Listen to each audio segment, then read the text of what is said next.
नमस्कार मित्राणि, आशस्ति यत् भवन्तः सर्वे मंगल ग्रहात् कुशलम कुर्वन्ति। अरे घबराइए मत दोस्तों, हम किसी पुराने युग में नहीं आ गए हैं, बल्कि दुनिया की सबसे पुरानी भाषाओं में से एक संस्कृत से जुड़ी एक कहानी आपके लिए लेकर हाजिर है।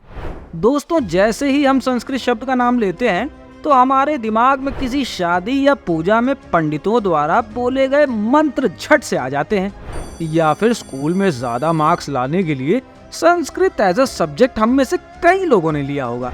लेकिन दोस्तों, हमें ये नहीं भूलना चाहिए कि संस्कृत दुनिया की प्राचीनतम भाषाओं में से एक है। यह भाषा 3500 साल से भी ज्यादा पुरानी भाषा है। यह इंडो यूरोपियन लैंग्वेज फैमिली के अंतर्गत आती है। संस्कृत का दूसरा नाम देववाणी भी है, क्योंकि इसका हिंदू धर्म से काफी करीब का नाता रहा है। संस्कृत हिंदुओं के वेद शास्त्र की भाषा रही है। सिर्फ हिंदू ही नहीं, बल्कि जैन और बौद्ध धर्मों में भी संस्कृत का प्रयोग हुआ है। दोस्तों, हैरान तो मैं तब हो गया जब मुझे पता चला कि संस्कृत लैंग्वेज का सिर्फ 5% हिस्सा ही रिलीजियस टेक्स्ट पर बेस्ड है और बाकी बचा 95% हिस्सा medicine, science, astronomy, philosophy, mathematics जैसे विषयों पर बेस्ड है। अगर आप सोच रहे हैं कि संस्कृत भाषा के बारे में मैं आपको ये सब क्यों बता रहा हूँ, तो इसकी वजह है आज के हमारे वीडियो का टॉपिक मत्तूर विलेज। तो चलिए दोस्तों, शुरू करते हैं आज का वीडियो। ऐसे समय में जब संस्कृत भाषा को डाइंग लैंग्वेज का दर्जा दिया जा रहा है, भारत के राज्य कर्नाटक में एक गांव मत्तूर है, जहां आज भी लोगों की भाषा संस्कृत है। जी हाँ फ्रेंड्स, यहाँ पर लोग अपनी डेली लाइफ में संस्कृत में बात करते हैं। क्यों? है ना ये हैरान कर देने वाली बात। दोस्तों, आपको बता दें कि सेंसस 2011 में 24,821 लोगों ने, 2001 में 10,000 लोगों ने और 1991 में 49,735 लोगों ने संस्कृत को अपनी मदर टंग के रूप में रिकॉग्नाइज किया था। कितनी अजीब बात है ना कि एक भाषा जो एक समय में इंडिया का प्राइड होती थी, एक भाषा जो इतनी पुरानी भारतीय सभ्यता से जुड़ी हुई है, वो आज अपनी अंतिम सांसें गिनने की स्थिति में आ गई है। लेकिन निराश मत होइए फ्रेंड्स, आज 21st सेंचुरी में भी मत्तूर जैसा एक गांव है जो संस्कृत की विरासत को संजोए रखने का काम कर रहा है।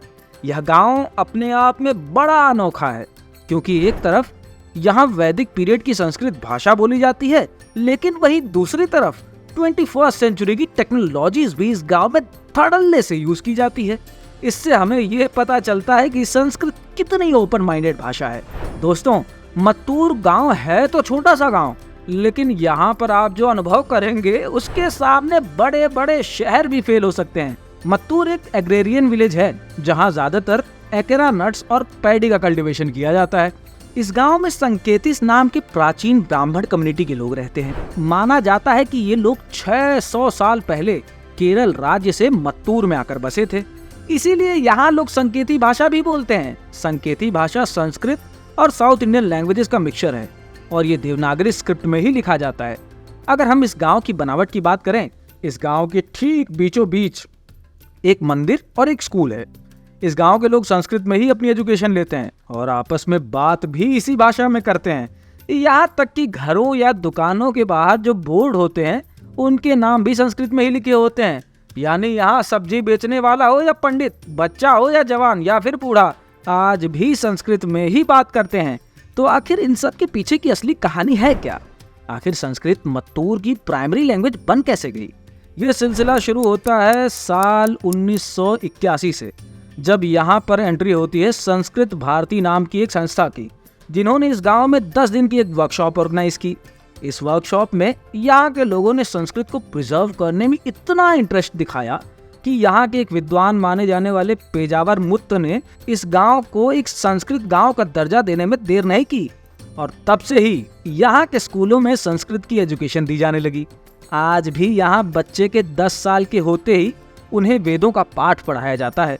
उनमें वेदों की डीप अंडरस्टैंडिंग पैदा करने के लिए टीचर्स की सुपरविजन में 5 साल का एक कंपलसरी कोर्स कराया जाता है और इस तरह ही संस्कृत इस गांव की मातृभाषा बन जाती है। यही नहीं दोस्तों, यहाँ के स्टूडेंट्स ने पुराने लीव्स वाली मैन्युस्क्रिप्ट्स को डिजिटलाइज किया और कंप्यूटर पर किसी के भी पढ़ने के लिए अवेलेबल कराया। यहाँ देश विदेश से लोग संस्कृत सीखने के लिए आते रहते हैं और वो यहाँ आकर किसी होटल में नहीं रुकते, क्योंकि यहाँ होटल तो है ही नहीं, बल्कि उन लोगों को गांव वाले अपने ही घरों में रुकवाते हैं और घर का बना स्वादिष्ट खाना खाने को देते हैं।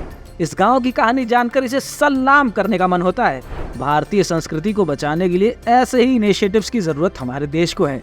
तो दोस्तों, ये था हमारा आज का वीडियो। अगर ये वीडियो आपको पसंद आया हो तो लाइक जरूर करें और हमें कमेंट्स करके भी बताएं कि कौन से टॉपिक्स पर आप वीडियोस देखना पसंद करेंगे। तो मिलते हैं अगले वीडियो में, तब तक के लिए शब्बा खैर, गुड बाय।